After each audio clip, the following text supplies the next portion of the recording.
Discuss this and all the latest developments now with Sultan Barakat, Professor of Public Policy at Hamad bin Khalifa University in Qatar, and Abbas Aslani in Tehran. He's a Senior Research Fellow at the Center for Middle East Strategic Studies.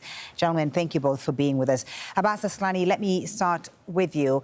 We've just heard in the last few minutes from the Reuters news agency, Iranian media reports confirming that Iran, the Revolutionary Guard, were behind the attack on the Thai vessel near the Strait of Hormuz. What does this say about Iran's operational goal at this stage of the war? It seems that Iran is seeking to continue to the war because and is not seeking a rapid cessation of the hostility, because the aim is not just to stop the ongoing conflict, but to make sure that this will not happen again in future, and they will be able to remove the shadow of the war from above the country. So that's why Iran is pursuing this war in a multi-layered and multi-stage manner, and also in different fronts.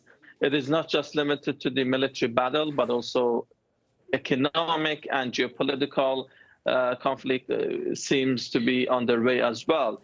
That's why Iran wants to inflict heavy costs on the other side in different fields in order to make sure that in future there will be no further aggression against the country.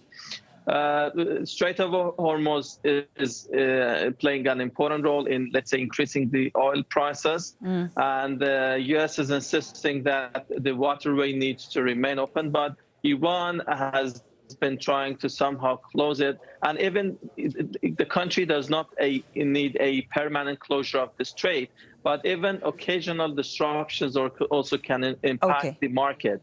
And this is something which is also Sultan Barakat, as Abbas says, it seems that the Iranian leadership thinks that its strongest leverage right now is the ability to inflict systematic economic disruption, as we're seeing in the Strait of Hormuz right now. How do you view this posture? Do you think they're moving towards more escalation, or is this perhaps strategic patience to lead the other parties to gradually compromise? Well, I think they're trying to raise the cost globally of this war so that other and more nations can intervene and hopefully place pressure on the United States in particular to bring this to an end. It is clear, I think, from their perspective that they can't continue with this just as a conflict between Israel, the United States, and themselves. They tried their best to drag in the Gulf states, hitting them back and so on. But that is not sufficient. What would really put pressure on Trump in particular is the price of oil. Right. So this has been predicted long ago, and it is well known that this will be an Iranian response for any attack on Iran.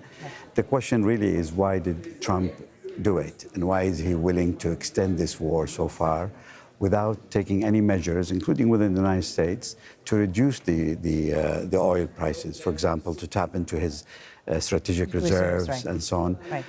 So something else is going on, and I think the Iranians would like to test the waters right to the limit. So when they talk about $200 a barrel, I think it's an exaggeration, but it is about sending the message. And the oil market is so sensitive, it reacts to messages. I mean, a couple of days ago, it reacted to Trump's reassurance that this war will not last long. Soon. Exactly. And the peak dropped.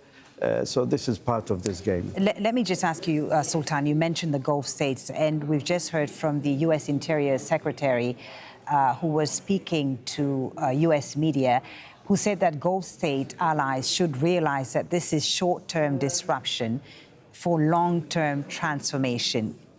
If Gulf states hear such a message, what will they make of it? Because clearly they are at the heart of this disruption. Do you think they're starting perhaps to reconsider their strategic positioning here in this conflict? Well, I think they're very clear about the need to avoid becoming a direct party in this war, because at any moment the United States and Israel can withdraw, and they will leave them in a extended conflict with Iran that could turn into sectarian conflict, and it could really drain the region for decades to come. And this is, I think, part of the Israeli objective because Israel cannot survive with stability around it. It needs chaos to remain.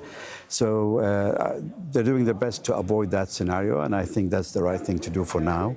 But there is always a limit to this, and this is where the Iranians have to calculate extremely carefully. It's one thing to try and disrupt the Hormuz Strait. It's something else to insist on launching missiles targeting civilian areas in the Gulf states, because even with all the wisdom and the will to remain out of this, there may be an incident that provokes the Gulf states sufficiently to retaliate directly to Iran, and that will be a major problem. Abbas Aslani, Sultan Barakat says Iran needs to calculate carefully right now. What factors are shaping the internal calculations right now? We have a new leadership, a new supreme leader whom we haven't heard much from since his appointment. What is determining the decisions that Iran is taking right now, and how much control does this new leader have?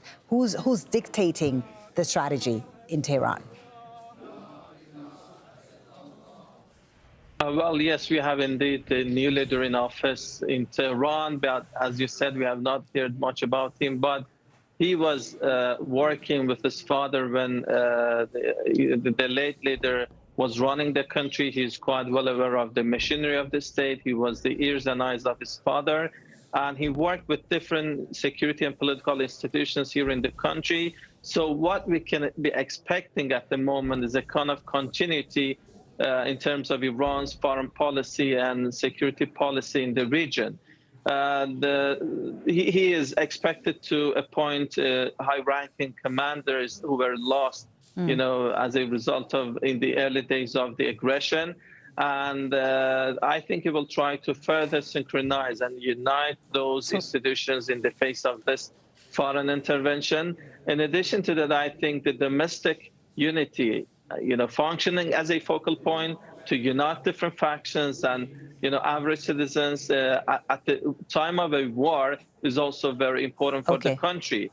And this is a challenging time for the country. Foreign aggression, domestic, vacuum. These two need to be handled at the same time in order to make sure that they can, navigate this sensitive and challenging time as smooth as possible. Sultan, you wanted to add something about that. How much authority do you think this new supreme leader has in Iran compared to the Revolutionary Guard, for example? Yes, well, I think he's an interesting choice. I mean, he's a choice of defiance, I think, by the people around him, rather than a wise political choice for Iran, for two main reasons. One is he symbolizes dynastic succession, Indeed, which the revolution is very much against. Goes against the principles of the revolution. Yes, and this is not the right direction necessarily. And also, he never held any senior political office in the past. But because of the circumstances, he's really sending the message, Iran is sending the message that we are digging in, we're going to double down, and we're going to resist, which I think is fine, but it's not clear to what extent the political power has really gained control over the operations, particularly those operations directed against the Gulf states. The Iranian justification so far has been that we're targeting frontline radars that are helping Israel bring down those missiles. So this is why we're doing it. We're not targeting the Gulf states themselves and so on. But as we were saying earlier, the accuracy is not really there, and the technology is not great. So they need to calculate very carefully and choose their next phase of this war in a manner that at least help them keep neighborhood safe. All right, Sultan Barakat, thank you very much. Abbas Aslani in Tehran, thank you as well for joining us here on Al Jazeera.